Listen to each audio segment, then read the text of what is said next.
হ্যাঁ, আমাদের ক্লাস এখন শুরু করব। তো আমরা গত ক্লাসে যে আলোচনা করছিলাম সেটা করছিলাম যে কারশফের সূত্র দিয়ে আলোচনা করছিলাম। তো কারশফের আমাদের দুইটা সূত্র, এই সূত্র দুইটা আমাদের জানতে হবে আগে। তো কারশফের সূত্র কোথায় অ্যাপ্লাই করি, কেন অ্যাপ্লাই করি, এই জিনিসটা আগে জানতে হবে। সেটা হচ্ছে কারশফের সূত্র আমাদের ওহমের সূত্র দিয়ে সকল সরল বর্তনীগুলো আমরা সমাধান করতে পারি। আর যত জটিল বর্তনী যেখানেই হোক না কেন সেখানেই আমরা কারশফের সূত্র এবং সুপারপজিশন নিয়মগুলো আমরা অ্যাপ্লাই করি। তো এই যে জটিল বর্তনী, সরল বর্তনী বলতে যেই বর্তনীতে তোমার একটা মাত্র ব্যাটারি থাকে এই ধরনের বর্তনী বলা হয় সরল বর্তনী। আর যে ধরনের ব্যাটারিতে এক বা একের দুই বা দুইয়ের অধিক ব্যাটারি থাকে সেইগুলো হচ্ছে আমাদের জটিল বর্তনী। তো আমরা যেই বর্তমানে বোর্ডে যে চিত্রটা দেখতে পাচ্ছি সেটা হচ্ছে একটা জটিল বর্তনী, কারণ দুইটা ব্যাটারি আছে। আর এখানে ওহমস করা যাবে না, করলেও অনেক জটিল হয়ে যাবে, মিলানো যাবে না। তো এই ক্ষেত্রে আমাদের কারশফ অথবা সুপারপজিশন নিয়ম অ্যাপ্লাই করতে হয়। তো ওহমসের যে দুইটা সূত্র সেটা হচ্ছে কোন একটা পয়েন্টে প্রথমে একটা হচ্ছে নোট সূত্র, একটা হচ্ছে লুপ সূত্র। নোট সূত্র, প্রথম সূত্র হচ্ছে নোট, দ্বিতীয় সূত্র হচ্ছে লুপ সূত্র। তো এখানে দেখো, এখানে দুইটা কারেন্ট আগত আসলো যে এখানে, আর এই একটা কারেন্ট হচ্ছে নির্গত, কারেন্ট যাইতেছে। তো ওহম বললো এখানে কি কোনো রেজিস্ট্যান্স আছে? এখানে কোনো রেজিস্ট্যান্স নাই, মানে কারেন্ট কোথাও বাধা পাবে না, মানে কারেন্ট যা আসবে তাই চলে যাবে, যা আসবে তাই চলে যাবে। তুমি মনে করো এই রাস্তা থেকে 1 অ্যাম্পিয়ার, এই রাস্তা থেকে 1 অ্যাম্পিয়ার, এই রাস্তা থেকে কয় অ্যাম্পিয়ার যাবে? 2 অ্যাম্পিয়ার কারেন্ট প্রবাহিত হবে, কারণ এখান থেকে আর কারেন্ট কোথাও থাকবে না, কারণ তো এখানে কোনো রেজিস্ট্যান্স নাই বা কোনো নষ্ট হওয়ার মতো কিছু নাই, আর কারেন্ট এখানে যা আসবে তাই চলে যাবে। তো এখানে এটা যদি I1 আসে এখান থেকে, আর এখান থেকে যদি আসে I2, তাহলে এখান থেকে যাবে কি I3।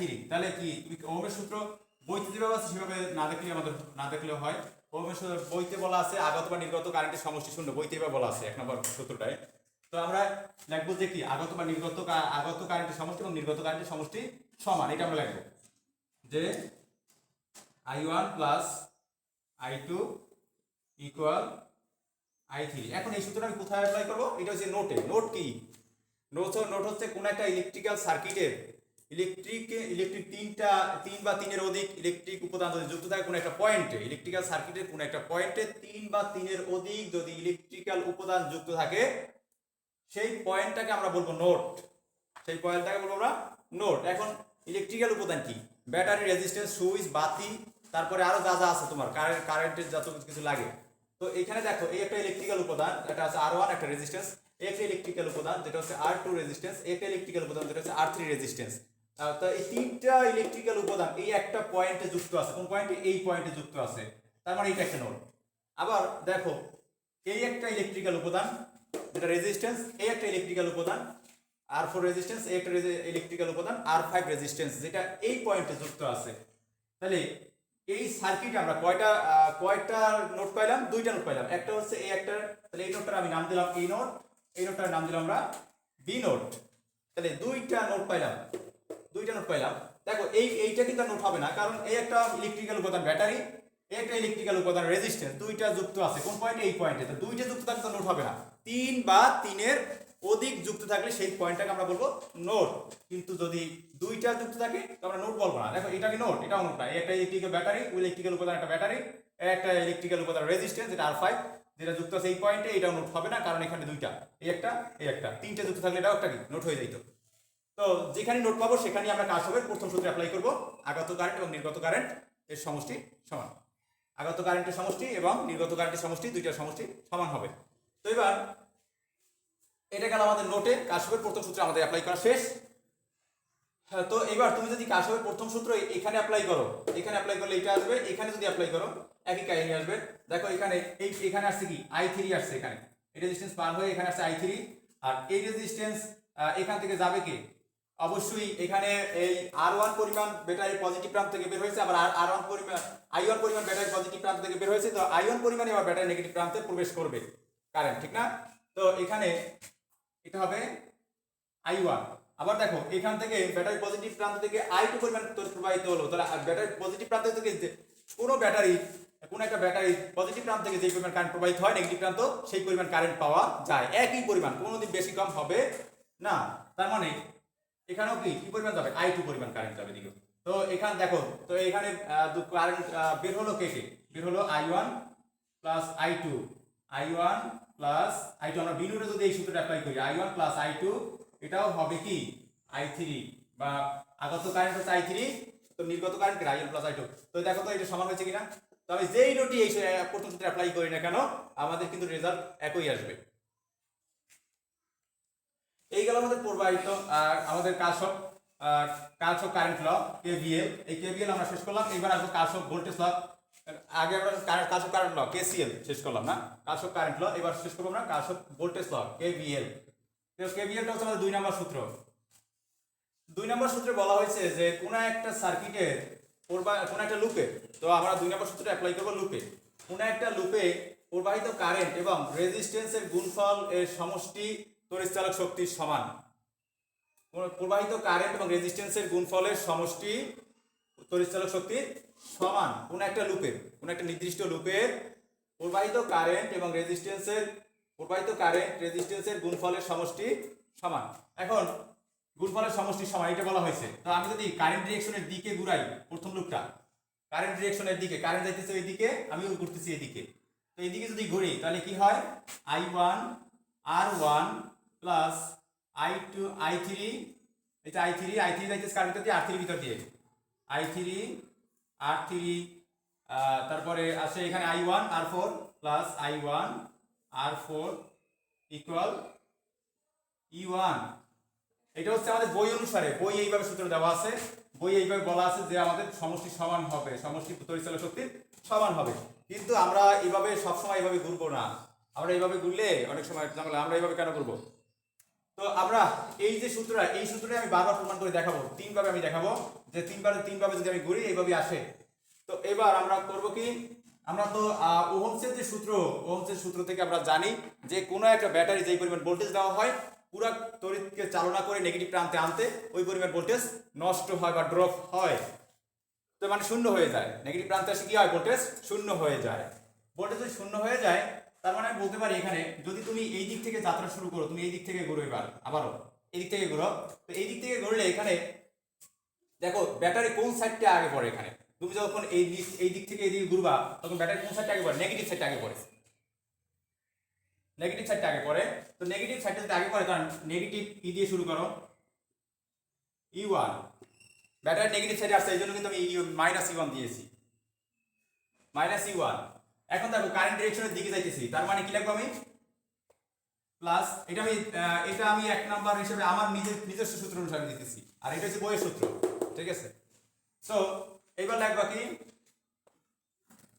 I1 কারেন্ট ডিরেকশনের দিকে যাইতেছি তাহলে I1 R1 plus I3 R3 plus I1 R4 equal এখন দেখো এই রেজিস্ট্যান্স গুলো পার হইতে এরা B ইকুয়াল IR না সূত্র আমরা ওহমের সূত্র করছি B equal IR B equal IR B equal IR এইটা হচ্ছে B1 এটা B2 এটা B3 তিন ধরনের ভোল্টেজ নষ্ট হয়েছে তিন ধরনের ভোল্টেজ নষ্ট হয়েছে টোটাল যদি আমাদের E1 হয় তাহলে কি তিনটা যোগ করলে টোটাল +E1 আর -E1 ইকুয়াল কত হয়ে যাবে 0 এখন দেখো তুমি এই -E1 কে সমান ওই সাইডে পাঠাও দেখো উপরের সূত্র পাও কিনা এটা হচ্ছে আমাদের নিজস্ব সূত্র আর এটা হচ্ছে বইয়ের সূত্র তো এইবার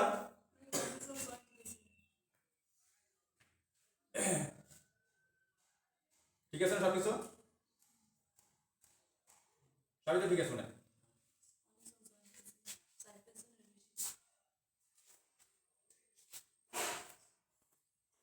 তো আমি আবার জয়েন দিতেছি অনেকে জয়েন নিতে আসছে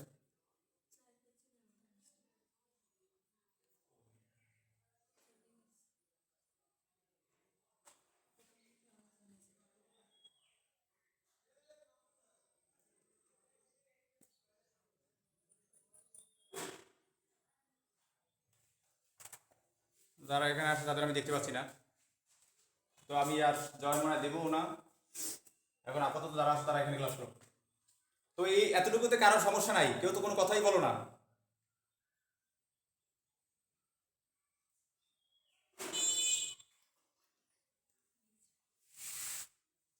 সবাই কি আসো আমার সাথে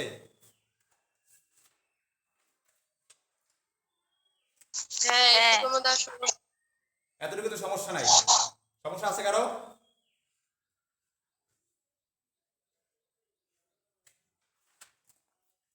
কারো যদি কোনো সমস্যা থাকে বলো লুপ লুপ হচ্ছে একটা বদ্ধ বর্তনী, বুঝছো? যে কোনো একটা বদ্ধ বর্তনীকে লুপ বলা হয়, ঠিক আছে? বদ্ধ। এখন দেখো এখানে তুমি একটা কি করলা, এই যে একটা মনে করো এটা একটা, এটাও একটা এটা কিন্তু লুপ, এটা একটা লুপ। এখন এটা যদি লুপ হয়, এটা একদম সরাসরি লুপ, হ্যাঁ। এখন তুমি এখানে একটা ব্যাটারি লাগাই দিবে, ব্যাটারি লাগাই দিবে, এটা কিন্তু লুপ, কারণ ব্যাটারি দুইটার সাথে দুইটা লাগাইছো, তারপর কিন্তু এটা বদ্ধই। তো এটা হচ্ছে একটা লুপ, ঠিক আছে? এখন এইটা একটা লুপ না, এটাও একটা লুপ, আর পুরোটাও একটা লুপ। পুরোটা আমাদের লাগবে না, কারণ আমাদের চলক দুইটা আছে, প্রথম সূত্র দিয়ে তৃতীয় নাম্বারটা আমি নির্ণয় করবো। তো এইবার তুমি তো আমরা কি এইবার ঘুরলাম কোন দিকে, পজিটিভ দিকে না কারেন্ট ডিরেকশনের দিকে? এবার কারেন্ট ডিরেকশনের বিপরীত দিকে ঘুরে দেখি যে আমরা এই সূত্রটা আবার পাই কিনা। কারেন্ট ডিরেকশনের বিপরীত দিকে ঘুরি দেখি আমরা এই জিনিসটা আবার পাই কিনা। তো কারেন্ট ডিরেকশনে যখন বিপরীত দিকে ঘুরবা তোমরা, তখন ব্যাটারি কোন সাইডটা আগে আসে? কেউ একটু বলো তো, যারা অনলাইনে আছে তারা বলো, কোন সাইডটা আগে আসে? নেগেটিভ প্রান্ত। কে বললাই না, তার নামটা একটু বলো। পজিটিভ আগে আসে। তো আমাদের পজিটিভ প্রান্ত আগে আসে। কারেন্ট ডিরেকশনের দিক বিপরীত দিকে যদি আমি ঘুরি, দেখো যখন ঘোরা শুরু করছে তাহলে এখান থেকে পজিটিভ দিকটা আগে আসে। তো পজিটিভ দিকটা আগে আসলে আমরা কি দিয়ে লিখবো? মাইনাস ই লিখবো না প্লাস ই লিখবো? প্লাস ই ওয়ান লিখবো, কোনটা লিখবো? প্লাস লিখবো। হ্যাঁ, প্লাস ই ওয়ান লিখবো, প্লাস ই ওয়ান। প্লাস তো আর দেওয়ার দরকার নাই, প্লাস দেওয়ার দরকার আছে? প্লাস দেওয়ার দরকার নাই, প্লাস তো সব সংখ্যার সামনে প্লাস থাকে। এগুলো কিন্তু আমি 2 নাম্বার দেখাই দিয়েছি, কোনটাতে দেখাই দিয়েছি? এই 2 নাম্বারের এই দুইটা দেখাই দিয়েছি, যে আবার এই যেভাবে করি না কেন আমরা এই জিনিসটা আবার পাই, উপরে এই সূত্রটা আবার পাই, এটা এই জন্য দেখাই দিয়েছি। তো প্লাস দিলাম, এখন কারেন্ট ডিরেকশন যেহেতু বিপরীত দিকে আমি যাইতেছি, তো সবগুলো কি হবে? নেগেটিভ। I1 তারপরে লিখবো আমরা কি R4 মাইনাস, তারপরে লিখবো I3 R3, তারপরে লিখবো মাইনাস I1 R1 ইকুয়াল 0। এইবার যতগুলো নেগেটিভ আছে সবগুলো সমান সমান ওই সাইডে পাঠিয়ে দাও, দেখো কি আসে তাহলে। U1 equal I1 R1 plus I3 R3 plus I1 R1। দেখো তো উপরের সূত্রটা পাইছো কিনা আবার, দেখো উপরের সূত্রটা কি পাইছো? দেখো তো এটা উপরের সূত্র পাওয়া গেছে?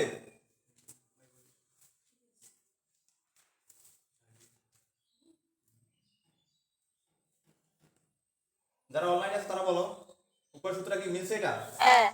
হ্যাঁ, তার মানে আমরা যেভাবেই ঘুরি না কেন, যেভাবেই ঘুরি না কেন আমরা কিন্তু পাবো এইটাই পাবো, এই উপরের সূত্রটাই পাবো যেভাবেই ঘুরি না কেন। তো আমরা বইয়ের সূত্র, তোমরা কেউ চাইলে বইয়ের সূত্র শুভ ব্যবহার করতে পারো, কেউ চাইলে এই দুইটার বিকল্প নিয়ম যে কোনো একটা ব্যবহার করতে পারো, কোনো সমস্যা নেই। লুপ ঘুরার ক্ষেত্রে যেন কোনো ঝামেলা আর না হয়, এই জন্য আমি এটা দেখাইলাম। তো এইবার এখন দেখো এই যে I3 কোন কারেন্ট আর কোন কারেন্ট মিলে I3 হয়েছে? I1 আর I2, এই দুইটা এখানে হয়েছে I3, তাহলে I3 পরিবর্তে I1 প্লাস I2 আমরা বসাই দিই, কিন্তু এখানে শেষ। তো আমরা লুপ ঘোরানোর সময় এই চিন্তা করব না যে আমি শুধুমাত্র শুধু এই যে এই লুপটা নিলাম তার মানে এই লুপের কারেন্ট কাউন্ট করব, এটা না। আমি এই লুপটা ঘুরলাম মানে এই লুপের কারেন্ট, প্রথম লুপ এটা 1 নাম্বার লুপ, হ্যাঁ, আর এটা 2 নাম্বার লুপ, তাহলে 1 নাম্বার লুপ ঘুরলাম মানে যে 1 নাম্বার লুপের কারেন্টকে কাউন্ট করব, এটা না। 2 নাম্বার লুপ করব মানে যে শুধু 2 নাম্বার লুপের রেজিস্ট্যান্সের ভিতরে 2 নাম্বার লুপের জন্য যে কারেন্ট ওইটা কাউন্ট করব, এটা না। মানে কোন একটা এই সূত্র এভাবেই দেওয়া হয়েছিল যে কোন একটা রেজিস্ট্যান্সের ভিতর দিয়ে যেই পরিমাণ কারেন্ট যাবে ওই কারেন্টকে রেজিস্ট্যান্স দ্বিগুণ করতে হবে, যেই পরিমাণ বলা হয়েছে এখানে। একটা কথা বলি আমি। হ্যাঁ বলো। আমরা I3 না লিখে I1 প্লাস I2 লিখতে পারতাম। একটু জোরে বলো আবার। I3 না লিখে I1 প্লাস I2 কি লেখা যায় তো? অবশ্যই অবশ্যই, আমরা তো এখানে I3 পরিবর্তে আমরা I1 প্লাস I2 বসাবো, এখানে তো আমি সূত্রে এইটাতে তুই এখানে লুপ ঘুরাইছি, এখন আমি তো প্রথম সূত্রের মানটা বসাবো এখানে। প্রথম সূত্র ছিল এই যে I3 equal I1 plus I2, I1 plus I2, এটা তো প্রথম সূত্র আমি দেখাইছিলাম, এই যে কারেন্ট কেসিএল বা কারেন্ট ডিভাইডার রুল, এটা তো আমি প্রথম সূত্র থেকে দেখাইছিলাম যে এটা 1 নম্বর ইকুয়েশন দিয়েছিলাম না এটা, তাই এটা পুরোতে এটা বসাইতে হবে অবশ্যই। আচ্ছা ঠিক আছে। ঠিক আছে না? হ্যাঁ এবার কি তুমি ক্লিয়ার? কে প্রশ্ন করছিলা ক্লিয়ার এবার? হ্যাঁ বুঝছি। হ্যাঁ, তো আমরা তো গুলাম কিন্তু দেখছো এটা গুলাম কিন্তু আমি প্রথম লুপ, কিন্তু কারেন্ট কাউন্ট করলাম কোনটা, ইটু ব্যাটারি থেকে যেই পরিমাণ কারেন্ট এখানে আসছে সেটাও কিন্তু কাউন্টে চলে আসছে, মানে রেজিস্ট্যান্সের ভিতরে যেই পরিমাণ কারেন্ট যাবে কোথা থেকে কোন ব্যাটারি থেকে আসছে ওটা দেখার বিষয় না। এই লুপ যখন ঘুরবো প্রত্যেকটা রেজিস্ট্যান্সের ভিতরে কে কোন কারেন্ট যাইতেছে ওই জ্ঞান তোমার লিখতে হবে। ঠিক আছে, এতটুকু সমস্যা থাকার কথা না। তো দ্বিতীয় লুপ তো তোমরা ঘুরাইতে পারবা, যারা অনলাইনে আছো তারা এই দ্বিতীয় লুপটা একটু ঘুরে আমাকে দেখাও, বলো, আমি তার আগে একটু অঙ্কটার দিকে আসি, অঙ্কটার দিকে আসি। এই লুপটা কারেন্ট ডিরেকশনের দিকে ঘুরে দেখাও। অ্যান্সারটা কত আছে আমার একটু বলো কেউ, আমি এটা মুছে দিয়ে অঙ্কটার দিকে আসি।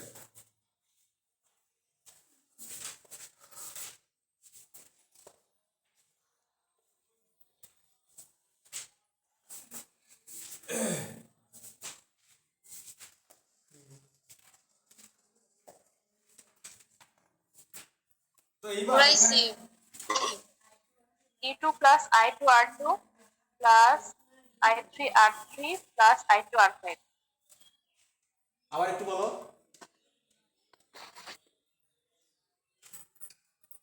I2 R2 I2 আর plus I3 R3 হ্যাঁ plus I2 R5 equal হলো E2. গুড, তুমি বইয়ের সূত্র অনুসারে করছো একদম ঠিক আছে, সব সমস্যা নেই। তো এবার আর তোমরা এটাও চেষ্টা করো যখন কারেন্ট ডিরেকশনের দিকে দিকে ঘুরবা তখন কিন্তু ইটু নেগেটিভ সাইডটা আগে, তাহলে মাইনাস ইটু, তারপর মাইনাস ইটু দিয়ে তারপর এই যেটা করছো ওইটাই লিখবা। তো ওই সাইডে ওইটা করলে এই পুরো সূত্রে চলে আসবে।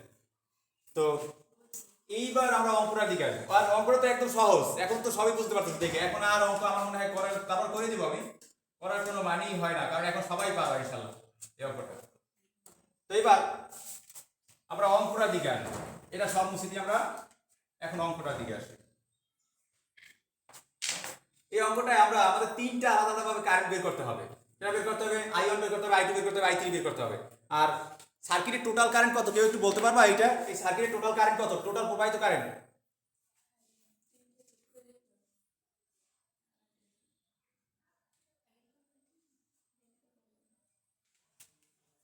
কেউ একটু বলো, যারা আছো তারা বলো, কেউ সার্কিটের টোটাল প্রবাহিত কারেন্ট কত? তোমার বের করা লাগবে না, বের করার আগে বলো, সমীকরণ আকারে বলো।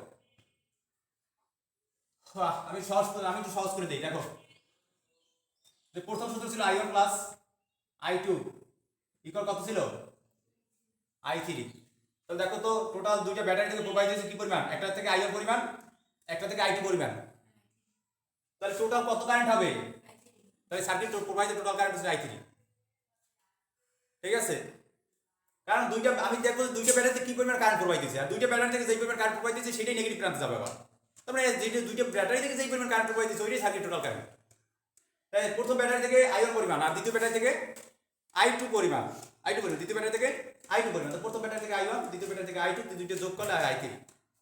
ঠিক আছে না? তো আমাদের সার্কিটে যদি টোটাল কারেন্ট বের করতে বলে সার্কিটের, তোমরা I3 বের করে দেখাই দিব যে আমাদের এই সার্কিটের টোটাল কারেন্ট। আর যদি ভিন্ন ভিন্ন ভাবে সবগুলো বের করতে বলে যে I1 বের করো, I2, I3 সবগুলো আমরা আলাদাভাবে দেখাবো, ঠিক না?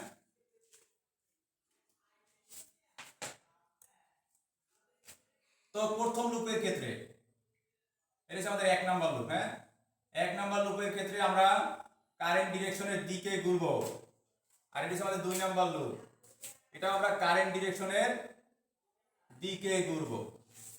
তো 1 নাম্বার লুপে যদি আমরা কারেন্ট ডিরেকশনের দিকে ঘুরি তাহলে কি আসে, কোন সাইডটা আগে আসে? ব্যাটারি নেগেটিভ সাইডটা আগে আসে, তার মানে কি -10, তারপরে আসে প্লাস I1,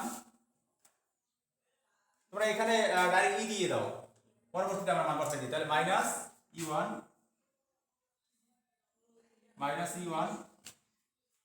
আর এখানে I1 R1 আগে সূত্রই একদম same, I3 R3 plus I1 R4 equal 0। আর এইটা হচ্ছে এ নোড আর এটা হচ্ছে বি নোড। তাহলে আমরা এই নোডে কারশফের প্রথম সূত্র অ্যাপ্লাই করি। এই নোডে কারশফের প্রথম সূত্র অ্যাপ্লাই করলে দেখো আগত কারেন্ট হচ্ছে আমাদের I1 আর এই I2, তাহলে নির্গত কারেন্ট হচ্ছে আমাদের I3। তাহলে I1 plus I2 equal I3। এটা হচ্ছে আমাদের 1 নম্বর ইকুয়েশন। এই 1 নম্বর সমীকরণকে আমরা এখানে বসাই দিব। তো এইখানে আমরা বসাই দিই 1 নম্বর ইকুয়েশনকে, তাহলে কি আসে মাইনাস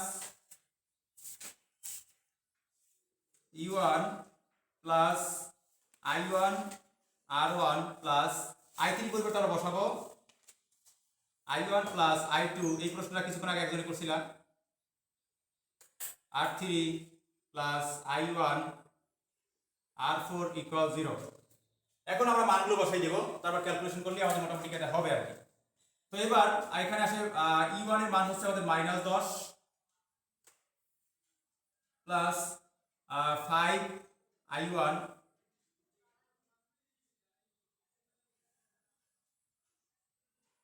এই লেখাগুলো সব বোঝা যায়, আমি কিন্তু ছোট করে লিখতেছি একটু।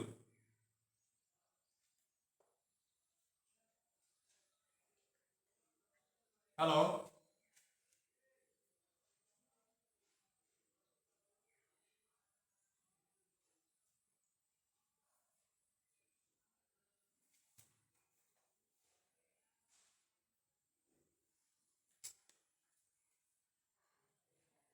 এতটুকুতে কারো কোনো সমস্যা আছে? তোমরা কি আমাকে শুনতে পাচ্ছ? না, সমস্যা নেই। হ্যাঁ, সমস্যা নাই। তো আমরা সামনের দিকে আগাই। সমস্যা থাকলে বলবা, সমস্যা থাকলে আমরা ওইখানে থামাই দিবা।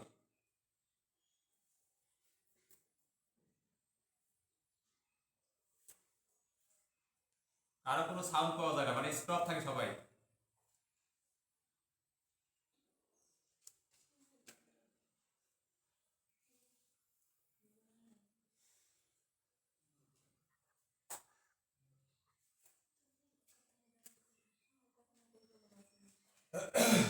এখান থেকে এই I1 আর এটাও আমাদের I1, তাহলে 8 আর 2 10 আর 5 15 I1 হয়।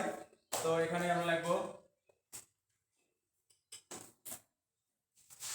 15 I1 প্লাস 2 I2 ইকুয়াল 10, -10 হয়েছে নিলে +10।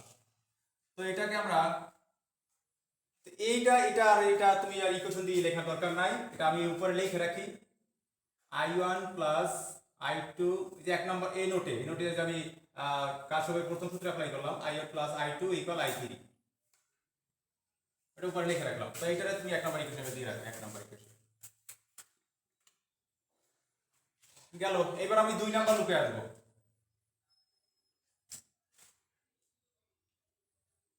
2 নাম্বার লুপে যদি আসি, 2 নাম্বার লুপটা এইভাবে সেইভাবে ঘুরাবো। যদি এই দিক থেকে ঘুরাই তাহলে মাইনাসটা আগে আসে, তাহলে -E2 আমি নেগেটিভ সাইডে ঘুরাইতেছি। -E2 তারপরে আসে প্লাস I3 R2। I3 কেন? I3 তো না, এখানে তো আমাদের I2, এই যে I2 যাবে এটার ভিতর দিয়ে, I2 R2 plus I3 R3 plus I2 R5 equal 0। কেউ একটু চেক করো, দেখো আমার গোলা ঠিক হয়েছে কিনা।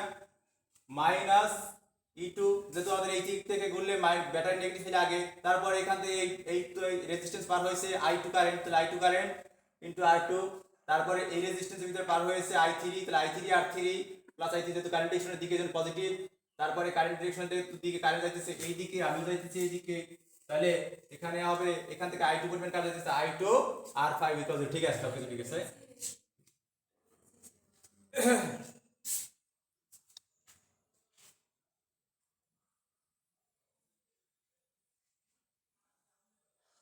তো অনেক ঝামেলা হয়, আমি যেহেতু স্ক্রিন এখানে দেখতে পাই না, আবার ওদিকে যাই আবার স্ক্রিন দেখতে হয়। তো তোমরা একটু স্ক্রিনে দিকে খেয়াল রাখো যে তোমাদের স্ক্রিন রেকর্ড হইতেছে, স্ক্রিনে কোনো কিছু আসলে রেকর্ড হয়ে যায়। তো এইবার এই যে মানগুলো একটু বসাই, এখানে দেখো -8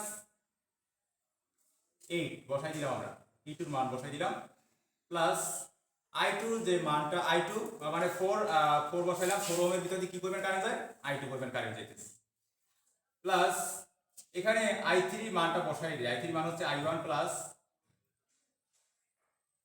i2, আর r3 মান হচ্ছে আমাদের 2 প্লাস, আর এটার মান কত i2, আর মান হচ্ছে আমাদের i2 টা একটু পরে লিখি, এটা হচ্ছে i2 কারেন্ট যাইতেছে 6 ওহমের ভিতর দিয়ে, তাহলে 6 i2 ইকুয়াল 0। স্ক্রিনের দিকে একটু খেয়াল রাখো। তো এই জিনিসগুলো আমরা লিখলাম, এবার সরাসরি আমরা যোগ বিয়োগ করব। -8 plus 4i2 plus 2i1 plus 2i2 plus 6i2 equal 0। এবার আমরা যোগ বিয়োগ করি এখানে, যেখানে i1 কে কে আছে, i2 কে কে আছে, তো এখানে 6 আর 8, 6 আর 4 আর 6, 6 আছে কত 12, আর ওখানে আসলে 2, তাহলে 2i1 প্লাস 12i2 ইকুয়াল 8। তো এখান থেকে আমরা যদি 2 কমন নিই, সব জায়গায় 2 কেটে দেই, তাহলে আসলে আমাদের i1 plus 6i2 equal 4, equation number 2। এখন তোমরা প্রতিস্থাপন অপনয়ন অনেক কিছু করছো, তো সেখান থেকে আমরা এইটা দুইটা থেকে আমরা i1 এবং i2 এই 1 নম্বর এবং 2 নম্বর সমীকরণকে সমাধান করে বের করতে পারবো। তো আমরা এখানে বের করে দেখাই যে দেখো এখানে আমাদের এই 1 নম্বর ইকুয়েশনে যদি আমি কোনো অবস্থায় এখানে 3 দিয়ে গুণ করি হয় 6, তো এখানে 6 এমনি আছে, তো 6 আর 6 যদি আমি বিয়োগ করে কেটে যাবে, তো i1 থাকবে, i1 বের করতে পারবো, সহজেই আমরা i1 বের করতে পারবো। তো 1 নম্বর ইকুয়েশনকে আমরা কত দিয়ে গুণ দিব, 3 দিয়ে গুণ দিব। 1 নং ইকুয়েশনকে 1 গুণ 3, তারপরে কি করব, বিয়োগ করব, যেহেতু দুইটাই পজিটিভ, এখানে প্লাস এখানেও প্লাস, তাহলে বিয়োগ করব, আর 2 নংকে গুণ দিব, 2 নংকে গুণ দিব কত দিয়ে, 1 দিয়ে গুণ দিব, 1 দিয়ে গুণ করে কি করব, বিয়োগ করব, ঠিক না, বিয়োগ করব, এই যে। তো এবার করো, সেটাই করব আমরা। তাহলে এখানে 3 দিয়ে গুণ করলে 3 × 45, 45 i1 প্লাস 3 দিয়ে গুণ করলে 3 × 6 i2। তো এইবার এখানে ইকুয়াল 3 × 30।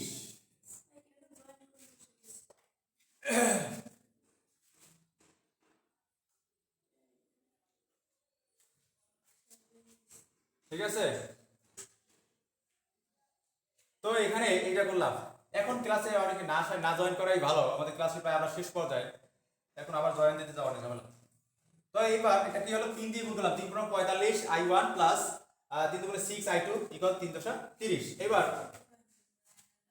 এইটার এবার আমরা এটা কি করব, 1 দিয়ে গুণ করে বিয়োগ করব, তাহলে 1 দিয়ে গুণ করলে ওই জিনিসই থাকে i1, তারপরে -6i2 ইকুয়াল 4। এবার করব কি আমি বিয়োগ, বিয়োগ করলে প্লাস এর মাইনাস, মাইনাস এর প্লাস। মিরাজ, আমি মাত্র ঢুকলাম, আমি আগেরগুলা কিভাবে পাবো? আমাদের ক্লাস আজকে রেকর্ড হইতেছে ইউটিউবে পাবো, আমার ইউটিউব চ্যানেলে।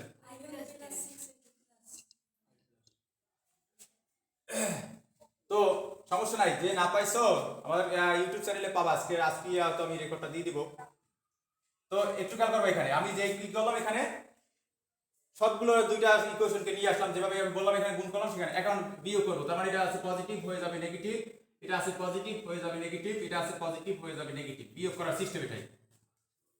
তো বিয়োগ করলাম, দেখো এখানে আছে 44 i1, আর এই সাইডে আসে আমাদের 30 আর 26 আসে টোটাল। তো এই উভয় পক্ষ থেকে 2 কাটলে এখানে আসে 22 i1 ইকুয়াল এখানে আসে 13। তো i1 এর মান কত আসে আপনি সবাই বুঝতে পারতেছেন? এখন সব স্ক্রিন, পুরো স্ক্রিন কি দেখা যায়? হ্যাঁ পুরো স্ক্রিন দেখান যাবে, তাহলে নিচেও লিখতে পারি, সমস্যা নেই। তো I1 ইকুয়াল লেখা যায় 22 ডিভাইডেড বাই 13। ও সরি সরি সরি, উল্টো হয়ে গেছে। তো এখানে I1 ইকুয়াল 13 ডিভাইডেড বাই 22, এটা হচ্ছে আমাদের I1। এবার আমি I1 বের করে I2 বের করে দেখাবো, আর I2 তো সবাই মনে হয় বের করতে পারবা। তো এতটুকুতে কারো কোনো সমস্যা আছে? কেউ একটু বলো।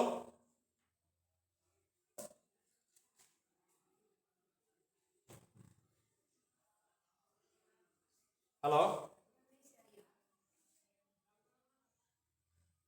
কারো কোনো সমস্যা আছে বলো। প্রবলেম নাই। ওকে, তো এতটুকু বুঝতে পারছি। এবার আমরা I2 বের করবো। তো আমি মুছে দিয়ে I2 বের করি।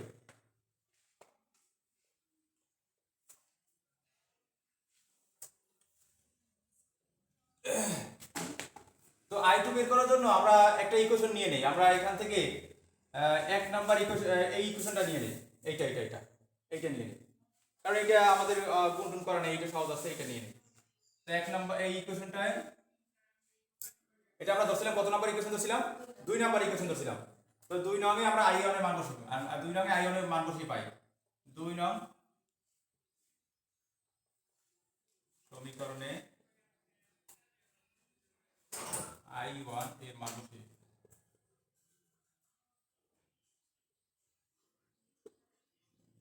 ঠিক আছে, তো 2 নম্বর ইকুয়েশনটা ছিল এরকম, I1 প্লাস 6 I2 ইকুয়াল 4। এখন এখানে I এর মান বসাই 6, আর একটু ঘুরে দিয়ে দিকে ঘুরে দিলে সুবিধা হবে। 6 I2 equal 4 minus I1, 6 I2 equal 4 minus 13 divided by 22, এখানে হয় 88 মাইনাস 13